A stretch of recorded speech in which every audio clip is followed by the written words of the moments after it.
সাইয়েদনা জিবরাইল মারফত আল্লাহ তাআলা তার প্রিয় হাবিবকে সারপ্রাইজ দিলেন। তিনি তার চাচাতো বোনের ঘরে শুয়েছিলেন, হঠাৎ করে সাইয়েদনা জিবরাইল ঘরের ছাদকে উঠিয়ে ফেললেন, বিশ্বনবীকে শাঁ করে নিয়ে হাতিমে শুইয়ে দিলেন, গলার এখান থেকে নাভি পর্যন্ত ছিঁড়ে ফেললেন। এটাকে বলে ওপেন হার্ট সার্জারি, শাক্কে সাদর, সিনা চাক করলেন।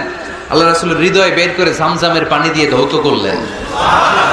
হৃদয়ে নূর, ঈমান, হিকমা, প্রজ্ঞা দিয়ে হৃদয়টারে আবার পরিপূর্ণ করলেন, আবার সেলাই করে দিলেন। তারপরে সরাসরি এখান থেকে বাইতুল মাকদাস, ওখান থেকে আল্লাহর আরশে নিয়ে গেলেন। আল্লাহ সাউফা ইউতিকা রাব্বুকা ফাতারদা, নবী এমন এমন জিনিস আমি আপনারে দেব, আপনি তো নিয়ে কুল পাবেন না। যখনই আপনার মন খারাপ, তখনই আমার দেয়া নেয়ামত আপনার জন্য আছে না নেই? মেরাজে চলে গেলেন, রবের সাথে সাক্ষাৎ করে দুনিয়ায় আসলেন। আসার পরে মক্কার লোকেরা আবার বিশ্বনবীকে হত্যার ষড়যন্ত্র শুরু করে দিল। বিশ্বনবী ডানে যাওয়ার জায়গা পায় না, বায়ে যাওয়ার জায়গা পায় না, সামনেও যেতে পারে না, পেছনেও যেতে পারে না।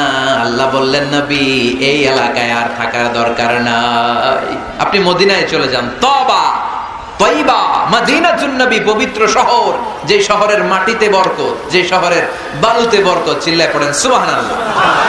বিশ্বনবী আল্লাহ তাআলার আদেশে এই কষ্টকর পরিস্থিতি থেকে উত্তরণের জন্য মক্কা থেকে মদিনায় গেলেন। মদিনায় যাওয়ার সাথে সাথে লোকজন গাইতে শুরু করলো, তালাআল বাদরু আলাইনা মিন সানিয়াতিল ওয়াদা ওয়াজাবা শুকরু আলাইনা মাদাআ লিল্লাহি দা আইয়ুহাল مبعوث فينا جئت من أمر المطاع جئت شرفت المدينة مرحبا يا خير دار সবাই পড়েন طلع البدر على